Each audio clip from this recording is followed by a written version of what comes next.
요한복음 1장. 처음에 그 말씀이 있었다. 그 말씀은 하나님과 함께 있었고 하나님도 그 말씀과 함께 있었다. 그 말씀이 곧 하나님이셨다. 그 말씀은 첫날부터 하나님을 위해 준비된 말씀이었다. 모든 것이 그분을 통해 창조되었다. 그분 없이 창조된 것은 단 하나도 없었다. 존재할 수 있도록 한 것은 바로 생명이었으니 그 생명은 삶을 유지하는 빛이었다. 그 생명빛이 어둠을 뚫고 타올랐으니 어둠은 그 빛을 끌 수 없었다. 일찍이 한 사람이 있었다. 그의 이름은 요한이었다. 그는 그 빛에 이르는 길을 가리켜 보이라고 하나님께서 보내신 사람이었다. 그가 온 것은 어디를 보고 누구를 믿어야 할지를 모든 사람에게 보여주기 위해서였다. 요한 자신은 그 빛이 아니었다. 그는 그 빛에 이르는 길을 보여주려고 온 사람이었다. 그 생명빛은 참된 빛이었다. 그분은 생명에 들어가는 사람 누구나 그 빛 속으로 데려가신다. 그분이 세상에 계셨고 세상이 그분을 통해 존재했지만 세상은 그분을 알아보지 못했다. 그분이 자기 백성에게 오셨지만 그들은 그분을 원치 않았다. 그러나 그분을 원했던 이들, 그분이 스스로 말씀하신 그분이며 말씀하신 대로 행하실 분이라고 믿은 이들은 누구나 그들의 참된 자아, 곧 하나님의 자녀가 되게 해 주셨다. 이들은 피로 난 자도 아니고 육체로 난 자도 아니며 성관계로 난 자도 아닌 하나님에게서 난 사람들이다. 그 말씀이 살과 피가 되어 우리가 사는 곳에 오셨다. 우리는 그 영광을 두 눈으로 보았다. 단 하나뿐인 그 영광은 아버지 같고 아들 같아서 안팎으로 두루 충만하고 처음부터 끝까지 참된 영광이었다. 요한은 그분을 가리켜 외쳤다. 이 분이 바로 그분이시다. 내가 전에 내 뒤에 오시지만 사실은 나보다 앞서 계신 분이라고 말한 것은 바로 이분을 두고 한 말이다.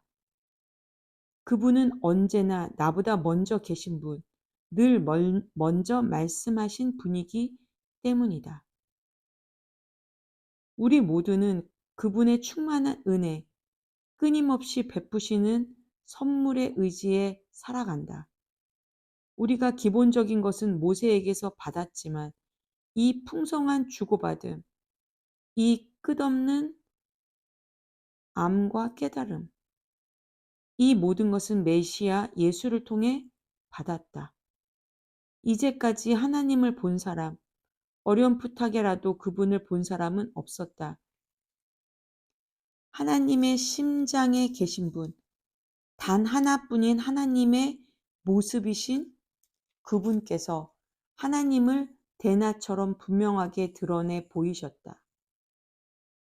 예루살렘의 유대인들이 제사장과 관리들을 요한에게 보내어 그가 누구인지 물어보았을 때 요한은 아무것도 숨기지 않았다. 그는 그 질문을 얼버무려 넘기지 않고 사실 그대로 말했다. 나는 메시아가 아니다. 그들이 다그쳐 물었다. 그렇다면 누구란 말이오? 엘리야요? 아니다. 예언자요? 아니다. 그들은 화를 내며 말했다. 그렇다면 누구란 말이오? 우리를 보낸 이들에게 전해줄 답변이 필요하오. 무엇이라도 좋으니 당신 자신에 대해 좀 알려주시오. 나는 하나님을 위해 길을 곧게 하라고 광야에서 외치는 소리다. 나는 예언자 이사야가 선포한 일을 행하는 것이다. 요한에게 질문한 사람들은 바리새인들이 보낸 이들이었다. 이제 그들은 자신들이 궁금해하던 질문을 던졌다. 당신이 메시아도 아니고 엘리야도 아니고 예언자도 아니라면 세례는 왜 주는 겁니까? 요한이 대답했다. 나는 물로 세례를 줄 뿐이다. 그러나 너희 가운데 너희가 알아보지 못하는 한 분이 서 계신다. 그분은 내 뒤에 오시지만 내 다음 가는 분이 아니시다. 나는 그분의 겉옷을 들고 있을 자격조차 없는 사람이다. 이것은 요한이 세례를 주던 요단강 건너편 베다니에서 나눈 대화였다. 이튿날 요한은 예수께서 자기에게 오시는 것을 보고 큰 소리로 말했다. 이분이 하나님의 유월절 어린 양이시다. 세상 죄를 용서하시는 분이다. 내가 전에 내 뒤에 오시지만 사실은 나보다 앞서 계신 분이라고 말한 이가 바로 이분이다. 나는 이분이 누구신지 전혀 알지 못했다. 내가 아는 것은 이분이 하나님을 계시하시는 분이심을 알아보도록 이스라엘을 준비시키는 것이 내 임무라는 것뿐이었다. 그래서 내가 여기에 와서 물로 세례를 주는 것이다. 너희를 말끔히 씻기고 너희 삶에서 죄를 씻어내어 너희로 하여금 하나님과 함께 새 출발을 하게 하려는 것이다. 요한은 자신의 증언을 이 말로 매듭지었다. 나는 성령께서 비둘기처럼 하늘에서 내려와 이분 안에 편히 머무시는 것을 보았다. 다시 말하지만 내가 이분에 대해 아는 것은 물로 세례를 주라고 내게 권한을 주신 분께서 너는 성령이 내려와 한 분 위에 머무는 것을 보게 될 텐데 바로 그가 성령으로 세례를 줄 것이다 라고 말씀하신 것뿐이었다. 나는 정확하게 그 일이 일어나는 것을 보았고 그래서 너희에게 말하는 것이다. 이분이 하나님의 아들이신 것에는 조금도 의심의 여지가 없다. 이튿날 요한이 두 제자와 함께 자기 일터에 있다가 예수께서 근처를 지나가시는 것을 보고 말했다. 하나님의 유월절 어린 양이시다. 두 제자는 요한의 말을 듣고 예수를 따라갔다. 예수께서 고개를 돌려 그들을 보시고 말씀하셨다. 무엇을 찾느냐? 그들이 말했다. 랍비님, 어디에 묵고 계십니까? 랍비는 선생이라는 뜻이다. 예수께서 대답하셨다. 와서 직접 보아라. 그들은 가서 예수께서 지내시는 곳을 보았고 그날을 그분과 함께 지냈다. 늦은 오후에 일어난 일이었다. 요한의 증언을 듣고 예수를 따라간 두 사람 중 하나는 시몬 베드로의 동생 안드레였다. 그가 예수께서 지내시는 곳을 확인하고 나서 맨 먼저 한 일은 자기 형 시몬을 찾아가 우리가 메시아를 만났다고 알린 것이었다. 메시아는 곧 그리스도다. 그는 즉시 시몬을 예수께로 인도했다. 예수께서 시몬을 쳐다보시고 말씀하셨다. 너는 요한의 아들 시몬이 아니냐? 이제부터 내 이름은 게바다. 게바는 베드로, 곧 바위라는 뜻이다. 이튿날 예수께서 갈릴리에 가기로 하셨다. 예수께서 갈릴리에 도착해 빌립과 마주치셨다. 예수께서 말씀하셨다. 가자, 나를 따라오너라. 빌립의 고향은 벳세다였다. 그곳은 안드레와 베드로의 고향이기도 했다. 빌립이 가서 나다나엘을 만나 이렇게 말했다. 모세가 율법에 기록하고 예언자들이 전해준 그분을 우리가 만났습니다. 그분은 요셉의 아들 예수라는 분인데 나사렛에서 오셨어요. 나다나엘이 말했다. 나사렛이라고요? 설마 농담이겠지요. 그러나 빌립은 이렇게 말했다. 와서 직접 보세요. 예수께서 나다나엘이 오는 것을 보시고 말씀하셨다. 저 사람은 참된 이스라엘 사람이다. 그에게는 거짓된 구석이 하나도 없다. 나다나엘이 말했다. 어떻게 그런 생각을 하셨습니까? 저를 모르시지 않습니까? 예수께서 대답하셨다. 빌립이 너를 이곳으로 부르기 오래전에 내가 무화과 나무 아래에 있는 것을 보았다. 나다나엘이 큰 소리로 말했다. 랍비님, 선생님은 하나님의 아들이시며 이스라엘의 왕이십니다. 예수께서 말씀하셨다. 내가 무화과 나무 아래에 앉아 있는 것을 내가 보았다고 해서 믿는 것이냐? 그것은 아무것도 아니다. 이 일이 끝나기 전에 너희는 하늘이 열리고 하나님의 천사들이 인자 위에 오르내리는 것을 보게 될 것이다. 아멘. 요한복음 2장. 사흘 후에 갈릴리 가나 마을에서 결혼식이 있었다. 예수의 어머니가 그곳에 있었고 예수와 제자들도 거기에 손님으로 있었다. 결혼 잔치에 포도주가 떨어져 가자 예수의 어머니가 예수께 말했다.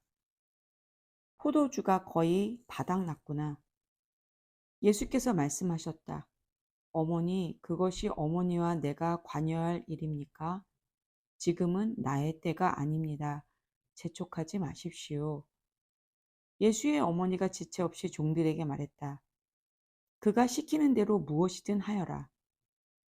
거기에는 유대인들이 정결 예식에 쓰는 물 항아리가 6개 놓여 있었다.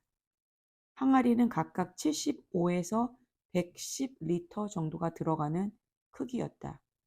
예수께서 종들에게 지시하셨다. 항아리에 물을 가득 채워라. 그러자 그들은 항아리가 넘치도록 물을 가득 채웠다. 예수께서 이제 주전자에 가득 담아 잔치를 맡은 자에게 가져다 주어라 하고 말씀하셨다. 종들은 그대로 했다. 잔치를 맡은 자가 물이 변화야 된 포도주를 맛보고서 큰 소리로 신랑을 불러 말했다. 그는 방금 무슨 일이 일어났는지 몰랐지만 종들은 알고 있었다. 내가 알기로는 누구나 처음에 가장 맛 좋은 포도주를 내놓다가 손님들이 잔뜩 마신 뒤에는 싸구려를 내놓는데 그대는 지금까지 가장 좋은 포도주를 남겨두었구려. 갈릴리 가나에서 행하신 이 일은 예수께서 보여주신 첫 번째 표적이었고 처음으로 자신의 영광을 나타내신 것이었다. 그분의 제자들이 예수를 믿게 되었다. 이 일이 있고 나서 예수께서는 어머니와 형제와 제자들과 함께 가버나움으로 내려가 며칠을 지내셨다. 유대인들이 매년 봄에 지키는 유월절이 막 시작될 무렵 예수께서 예루살렘으로 올라가셨다. 예수께서는 성전이 소와 양과 비둘기를 파는 사람들로 북적대는 것을 보셨다. 고리 대금 업자들도 거기서 마음껏 활개를 치고 있었다. 예수께서 가죽끈으로 채찍을 만들어서 그들을 성전에서 쫓아내셨다. 양과 소를 몰아내고 동전을 사방으로 흩어 버리시며 고리 대금 업자들의 가판대를 뒤엎으셨다. 예수께서 비둘기 상인들에게 이렇게 말씀하셨다. 여기에서 너희 물건을 치워라. 내 아버지 집을 쇼핑몰로 만드는 짓은 그만두어라. 그 순간 제자들은 당신의 집을 향한 열심이 나를 삼킵니다 라고 한 성경 말씀을 기억했다. 그러나 유대인들은 불쾌한 마음에 이렇게 물었다. 당신이 하는 이 일이 옳다고 입증해 줄 신임장을 제시할 수 있겠소? 예수께서 대답하셨다. 이 성전을 헐어라. 그러면 내가 사흘 만에 다시 짓겠다. 그들은 분개하며 말했다. 이 성전을 짓는데 46년이 걸렸는데 당신이 사흘 만에 다시 짓겠다는 거요? 그러나 예수께서 성전이라고 하신 것은 자신의 몸을 두고 하신 말씀이었다. 나중에 예수께서 죽은 자들 가운데서 살아나신 뒤에야 제자들은 그분이 그렇게 말씀하신 것을 기억해냈다. 그때에야 제자들은 비로소 올바른 결론을 내릴 수 있었다. 성경에 기록된 말씀과 예수께서 하신 말씀을 모두 믿게 된 것이다. 예수께서 예루살렘에 계시는 유월절 기간 동안 많은 사람들이 그분이 나타내시는 표적을 보았다. 그리고 그 표적이 하나님을 가리킨다는 것을 알고는 자신들의 삶을 예수께 맡겼다. 그러나 예수께서는 자신의 삶을 그들에게 맡기지 않으셨다. 예수께서는 그들을 속속들이 아셨고 그들이 신뢰할 수 없는 사람들인 것도 알고 계셨다. 예수께서는 아무런 도움 없이도 그들을 훤히 꿰뚫어 보고 계셨던 것이다. 아멘. 요한복음 3장. 바리새파 사람 가운데 니고데모라는 사람이 있었다. 그는 유대인들 사이에서 유력한 지도자였다. 하루는 그가 밤늦게 예수를 찾아와서 말했다. 라삐님, 우리 모두는 선생님이 하나님께로부터 직접 오신 분이라는 것을 알고 있습니다. 하나님이 관여하지 않으시면 아무도 선생님이 하시는 일, 곧 하나님을 가리켜 보이고 하나님을 계시하는 일을 할 수 없습니다. 예수께서 말씀하셨다. 내 말이 정말 맞다. 내가 하는 말을 믿어라.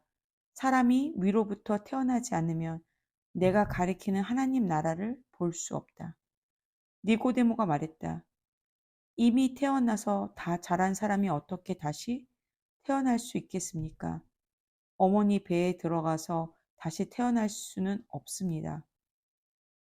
위로부터 태어난다고 하신 말씀은 도대체 무슨 뜻입니까? 예수께서 말씀하셨다.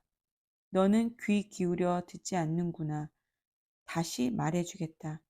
사람은 누구나 근본적인 창조 과정을 거쳐야 한다.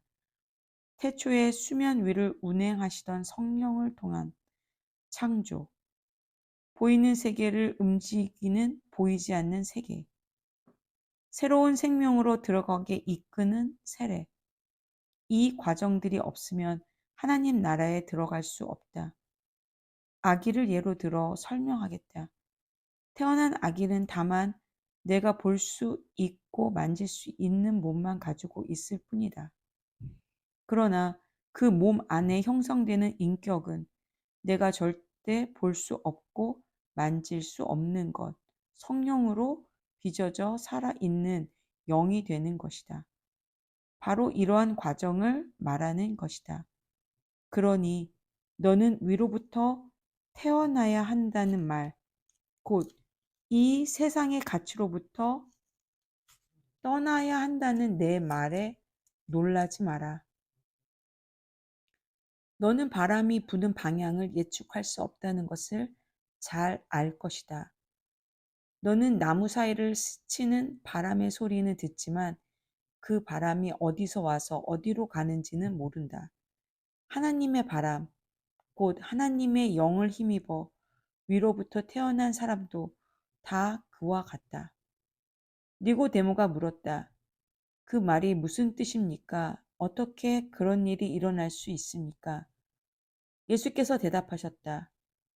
너는 이스라엘의 존경받는 선생이면서 이런 기본적인 것도 모르느냐? 잘 들어라. 진리를 있는 그대로 일러주겠다. 나는 경험으로 아는 것만 말한다. 나는 내 두 눈으로 본 것만 증언한다. 얻어 들은 말이나 전에 들은 말은 하나도 없다. 그러나 너는 증거를 직면해서 받아들이기는커녕 이런저런 질문으로 꾸물거리고 있구나. 손바닥 보듯 뻔한 사실을 말해도 내가 믿지 않는데 내가 보지 못하는 하나님의 일을 내가 말해봐야 무슨 소용이 있겠느냐. 하나님 앞에서 내려온 곧 인자 밖에는 아무도 하나님 앞으로 올라간 이가 없다. 모세가 광야에서 뱀을 들어 백성에게 보고 믿게 한 것과 마찬가지로 인자도 들려야 한다. 그러면 그를 바라보는 사람, 그를 믿고 기다리는 사람마다 참된 생명, 영원한 생명을 얻게 될 것이다. 하나님께서 이 세상을 얼마나 사랑하셨는지 그분은 하나뿐인 아들을 우리에게 주셨다. 그것은 아무도 멸망하지 않고 그를 믿는 사람은 누구나 온전하고 영원한 생명을 얻게 하시려는 것이다. 하나님께서 고통을 무릅쓰고 자기 아들을 보내신 것은 세상을 정죄하고 손가락질해서 세상이 얼마나 악한지 알려주시려는 것이 아니다. 아들이 온 것은 세상을 구원하고 다시 바로 잡으려는 것이다. 누구든지 아들을 신뢰하는 사람은 죄를 용서받지만 아들을 신뢰하지 않는 사람은 이미 오래전에 사형 선고를 받았으면서도 그것을 모르는 사람이다. 하나뿐인 하나님의 아들을 알고도 그가 믿지 않았기 때문이다. 너희가 처한 위기 상황은 이러하다. 빛이신 하나님께서 세상 안으로 들어오셨지만 사람들은 어둠을 찾아 달아났다. 그들이 어둠을 찾아 달아난 것은 하나님을 기쁘시게 해드리는 일에 관심이 없었기 때문이다. 악행을 일삼고 부정과 망상에 사로잡힌 사람은 누구나 빛이신 하나님을 싫어해서 그 빛에 가까이 가려고 하지 않는다. 자기 행위가 드러날까 괴롭고 두렵기 때문이다. 그러나 진리와 실체 안에서 일하고 살아가는 사람은 빛이신 하나님을 맞아들인다. 그것은 자기 행위가 하나님의 일을 위한 것이었음을 드러내려는 것이다. 이 대화를 마치고 예수께서 제자들과 함께 유대로 가셔서 그들과 함께 휴식을 취하셨다. 예수께서는 세례도 주셨다. 같은 때에 요한은 살렘 근처에 있는 에논에서 세례를 주고 있었는데 에논은 물이 풍부한 곳이었다. 이때는 아직 요한이 감옥에 갇히기 전이었다. 요한의 제자들이 세례의 본질을 두고 유대 지도자들과 논쟁을 벌였다. 제자들이 요한에게 가서 말했다. 라삐님, 요단강 건너편에서 선생님과 함께 있던 분을 아시지요? 선생님께서 증언하고 인정해 주신 분 말입니다. 그분이 이제는 우리와 경쟁하고 있습니다.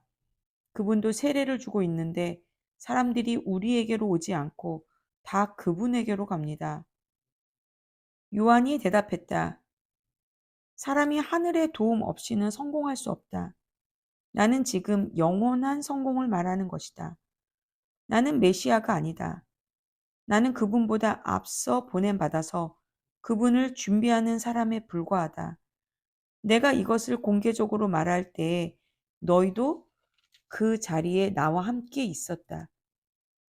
신부를 얻는 이는 당연히 신랑이다. 그리고 들러리가 되어 신랑 곁에서 그가 하는 말을 모두 듣는 신랑의 친구는 참으로 행복하다. 내가 바로 그 사람이다.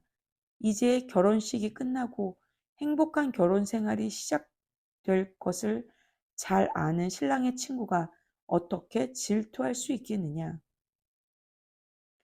그래서 내 잔이 넘쳐 흐르는 것이다. 지금은 그분이 중앙 무대로 나오시고 나는 가장자리로 비껴나야 할 순간이다. 위로부터 오시는 그분이야말로 하나님께서 보내신 다른 어떤 심부름꾼보다 뛰어나신 분이다. 땅에서 난 자는 땅에 매어서 땅의 언어로 말하지만 하늘에서 나신 분은 우리와 차원이 다르다. 그분은 하늘에서 직접 보고 들은 것을 증거로 제시하신다. 하지만 아무도 그 같은 사실에 관심을 두지 않는다. 그러나 그 증거를 면밀히 살펴보는 사람은 하나님이 곧 진리라는 사실에 자기 목숨을 걸게 된다. 하나님께서 보내신 그분은 하나님의 말씀을 전한다. 하나님께서 성령을 조금씩 나누어 주신다고 생각하지 마라. 아버지는 아들을 한량없이 사랑하신다. 아버지는 아들에게 모든 것을 맡기셔서 아들로 하여금 그 선물을 아낌없이 나눠주게 하셨다. 그래서 아들을 받아들이고 신뢰하는 사람은 누구나 그 모든 것, 곧 온전하고 영원한 생명에 참여하게 된다. 어둠 속에 있어 아들을 신뢰하지 않고 외면하는 사람이 생명을 보지 못하는 것도 그 때문이다. 그가 하나님에 대해 경험하는 것이라고는 온통 어둠, 지독한 어둠뿐이다. 아멘. 요한복음 4장. 예수께서 바리새인들이 자신과 요한이 세례를 준 횟수를 세고 있다는 것을 아셨다. 실제로 세례를 준 것은 예수가 아니라 그분의 제자들이었다.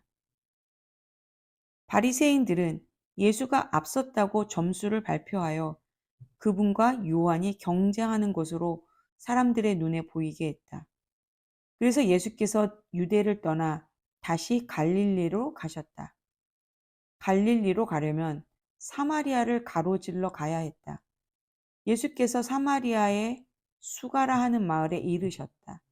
수가는 야곱이 자기 아들 요셉에게 준 땅과 맞닿아 있었는데 야곱의 우물이 아직 거기 있었다. 여행으로 지친 예수께서 우물가에 앉으셨다. 때는 정오 무렵이었다. 한 사마리아 여자가 물을 기르러 나왔다.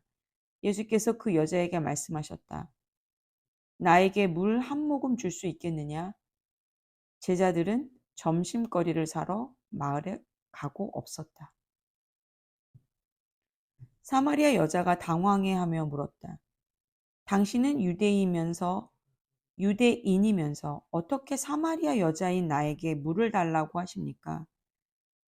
당시의 유대인들은 사마리아 사람들과 절대로 말을 나누려 하지 않았다. 예수께서 대답하셨다. 내가 하나님의 후하심을 알고 내가 누구인지 알았더라면 내게 마실 물을 달라고 했을 것이고 나는 내게 시원한 생수를 주었을 것이다. 그러자 여자가 말했다. 선생님, 선생님께서는 물 깃는 두레박도 없고 또 이 우물은 깊습니다. 그런데 어떻게 생수를 주시겠다는 말입니까? 선생님이 우리 조상 야곱보다 더 뛰어난 분이라는 말입니까? 그는 이 우물을 파서 자신은 물론이고 자기 아들들과 가축들까지 이 물에서 마시게 했고 우리에게 물려주기까지 했습니다. 예수께서 말씀하셨다. 이 물을 마시는 사람은 누구나 다시 목마를 것이다. 그러나 내가 주는 물을 마시는 사람은 다시는 목마르지 않을 것이다. 내가 주는 물은 그 사람 속에서 솟구쳐 오르는 영원한 생명의 샘이 될 것이다. 여자가 말했다. 선생님, 내게 그 물을 주셔서 내가 다시는 목마르지 않게 해주시고 이 우물을 다시 찾는 일이 없게 해주십시오. 예수께서 말씀하셨다. 가서 내 남편을 불러서 다시 오너라. 나는 남편이 없습니다. 하고 여자가 대답했다. 남편이 없다고 한 내 말이 맞다. 너는 남편이 5이나 있었고 지금 함께 사는 남자도 내 남편이 아니다. 그러니 내 말이 맞다. 이제 보니 선생님은 예언자이십니다. 그렇다면 이것을 좀 말해 주십시오. 우리 조상들은 이 산에서 하나님께 예배드렸습니다.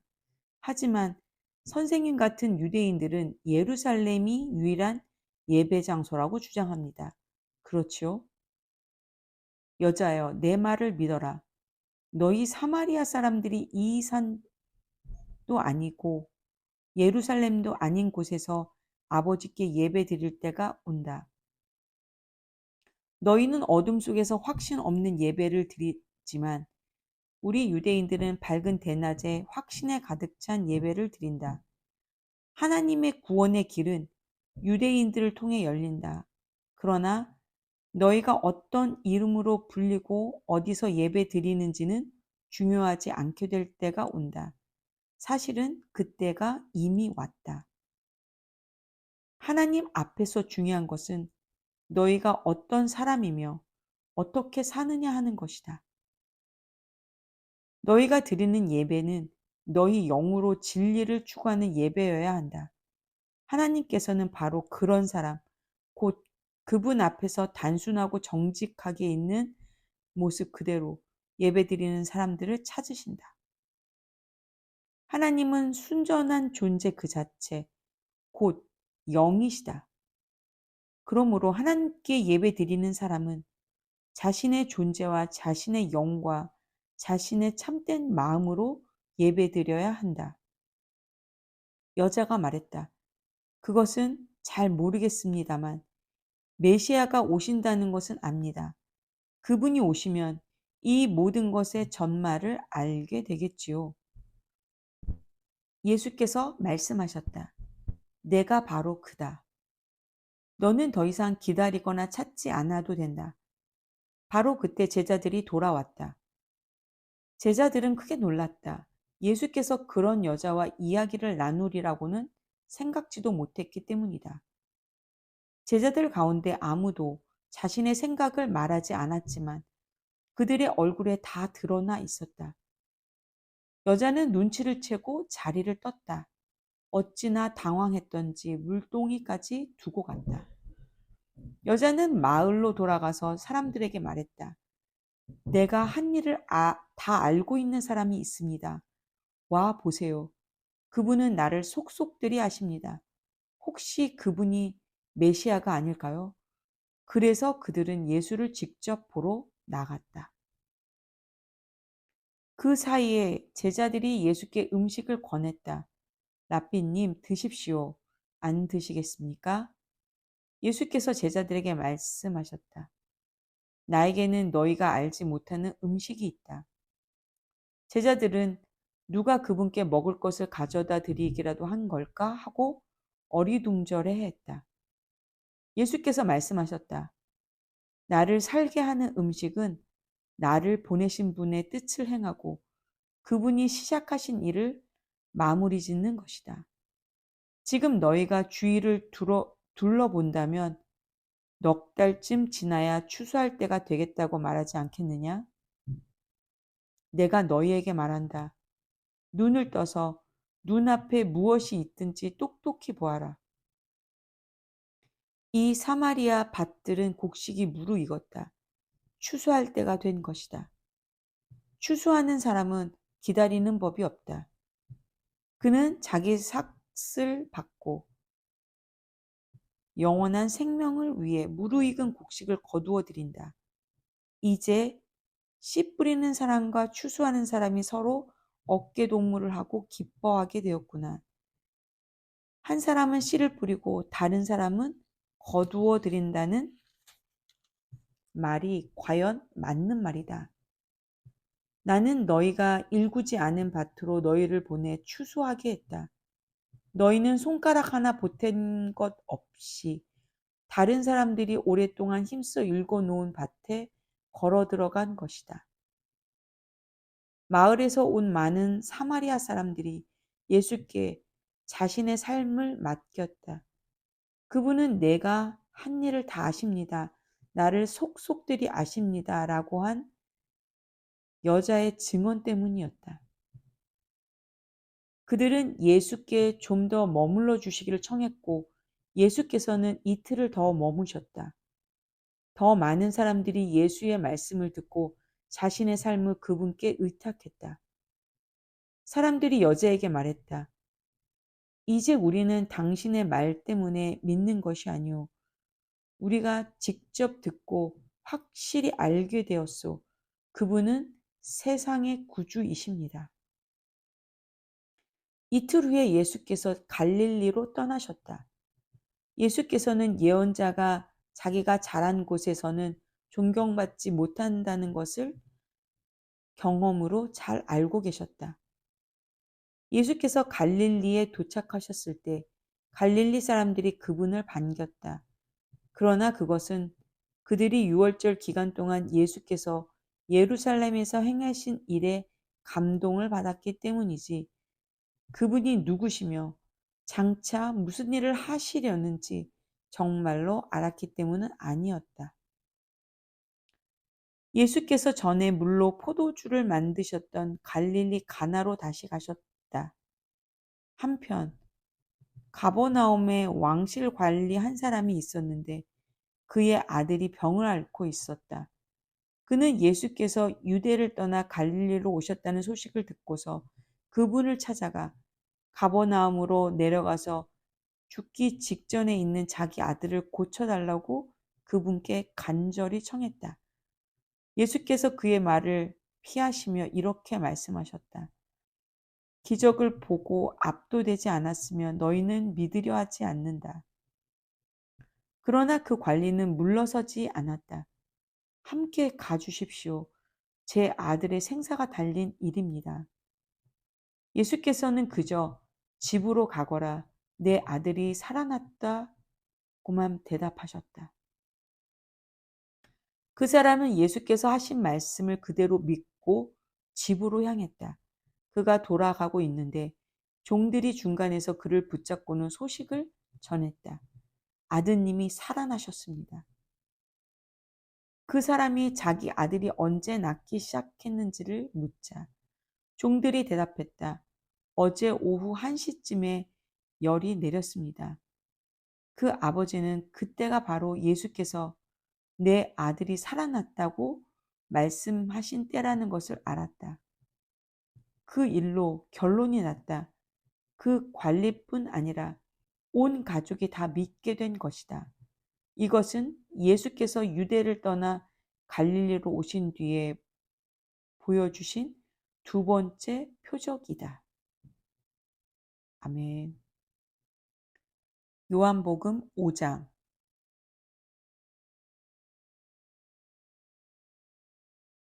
곧이어 또 다른 명절이 다가오자 예수께서 다시 예루살렘으로 가셨다. 예루살렘의 양의 문 근처에 히브리 말로 베데스다라 하는 연못이 있었고 그 연못에 회랑 5채가 딸려 있었다. 그 회랑에는 눈먼 사람, 다리를 저는 사람, 중풍병자 같이 몸이 아픈 사람들이 수백 명 있었다. 거기에 38년 동안 앓고 있던 한 남자가 있었다. 예수께서 그가 연못가에 누워 있는 것을 보시고 또 그가 그곳에 얼마나 오래 있었는지를 아시고 말씀하셨다.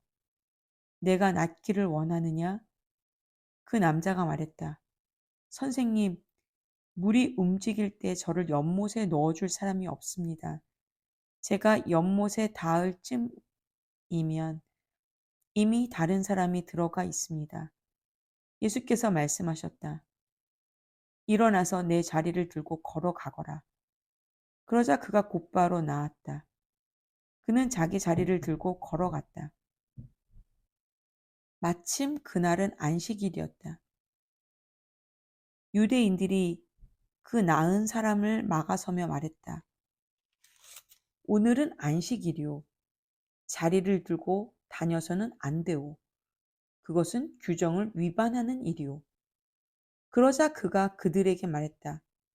나를 낫게 해준 분이 내게 자리를 들고 걸어가라고 말씀하셨소. 그들이 물었다. 당신에게 자리를 들고 걸어가라고 한 사람이 누구요? 그러나 그 나은 사람은 그분이 누구인지 알지 못했다. 예수께서 어느새 무리 속으로 몸을 숨기셨기 때문이었다. 얼마 후에 예수께서 성전에서 그 사람을 만나자 이렇게 말씀하셨다. 아주 좋아 보이는구나. 너는 건강해졌다. 죄 짓는 삶으로 되돌아가지 마라.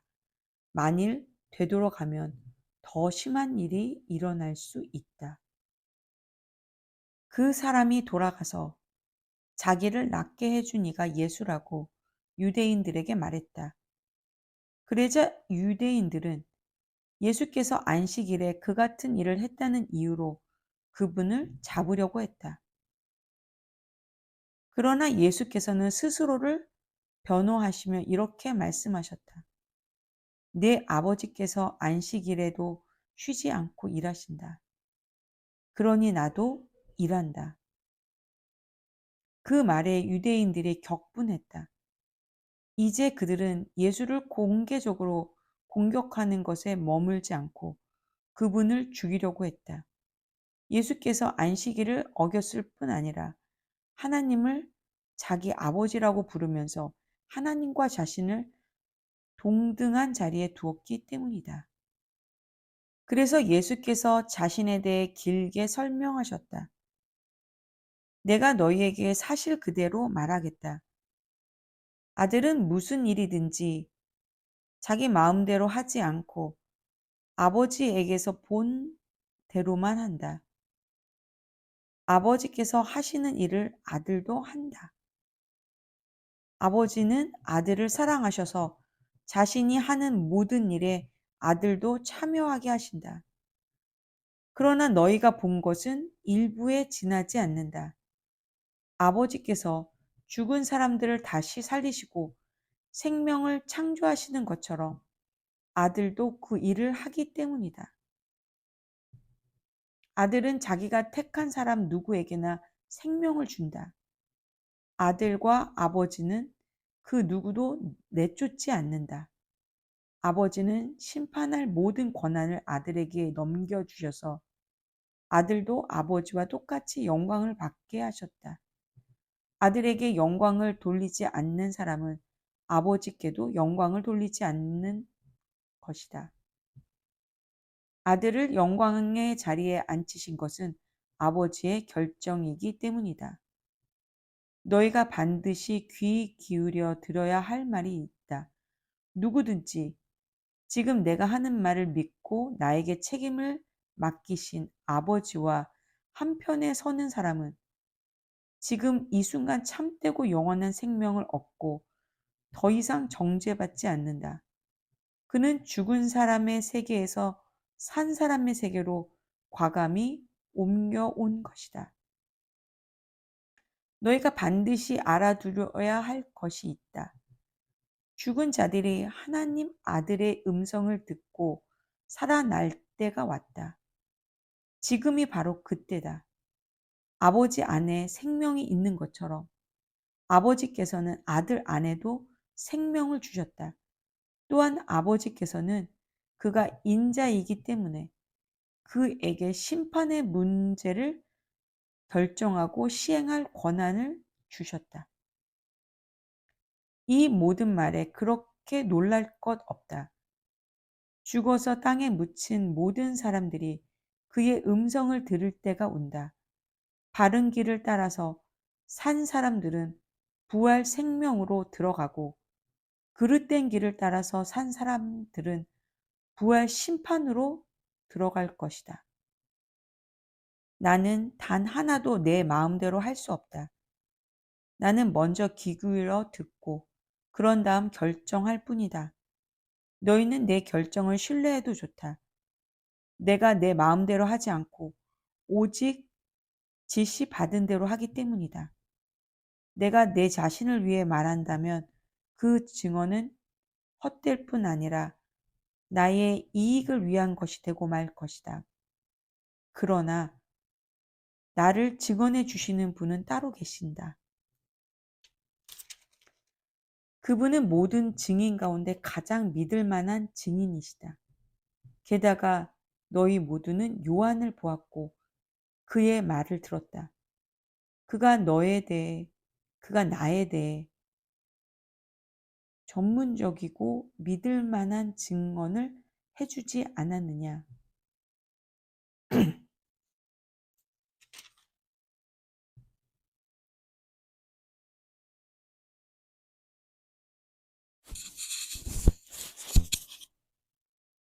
나는 단 하나도 내 마음대로 할 수 없다.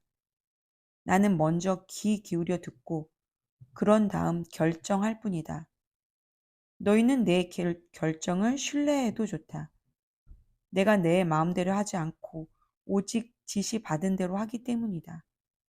내가 내 자신을 위해 말한다면 그 증언은 헛될 뿐 아니라 나의 이익을 위한 것이 되고 말 것이다.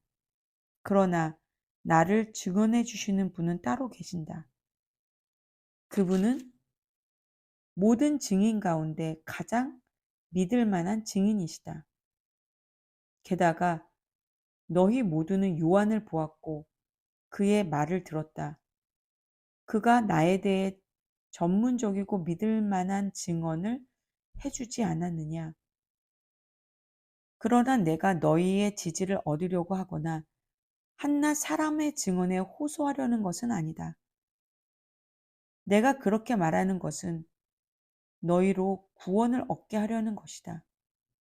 요한은 밝게 타오르는 횃불이었고 너희는 한동안 그의 밝은 빛 속에서 기쁘게 춤을 추었다.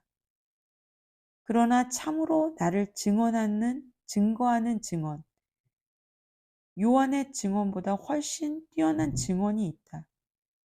아버지께서 나에게 이루라고 맡겨주신 일이 바로 그것이다. 내가 이루려고 하는 이 일이 아버지께서 실제로 나를 보내셨다는 것을 증언해 준다. 또한 나를 보내신 아버지께서도 나를 증언해 주셨다. 그러나 너희는 이 점을 놓치고 말았다. 너희는 그분의 음성을 들은 적도 없고 그분의 모습을 뵌 적도 없다.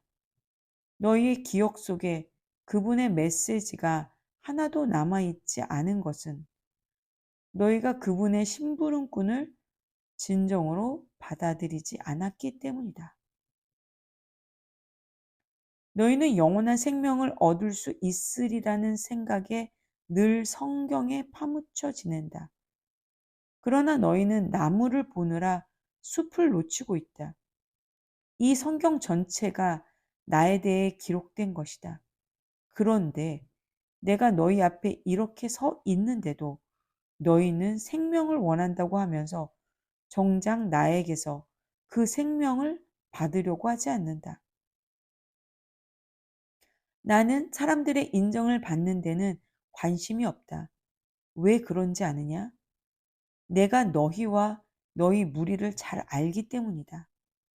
나는 너희의 행사 일정에 사랑이 없다는 것을, 무엇보다 하나님의 사랑이 없다는 것을 안다. 내가 내 아버지의 권한을 가지고 왔으나 너희는 나를 쫓아내거나 피하기만 한다. 만일 다른 누군가가 의스대며 왔다면 너희는 두 팔 벌려 그를 맞았을 것이다. 너희가 서로 자리다툼을 벌이고 경쟁자들보다 상석에 앉으려 하고 하나님을 무시하는데 시간을 다 허비하면서 어떻게 하나님과 함께하는 곳에 이르기를 기대하느냐.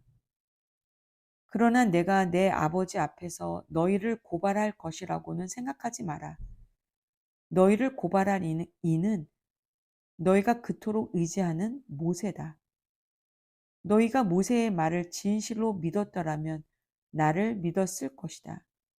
그가 기록한 것이 나를 두고 한 것이기 때문이다. 너희가 그의 기록도 진정으로 받아들이지 않는데 어떻게 내 말을 진정으로 받아들일 것이라고 기대할 수 있겠느냐.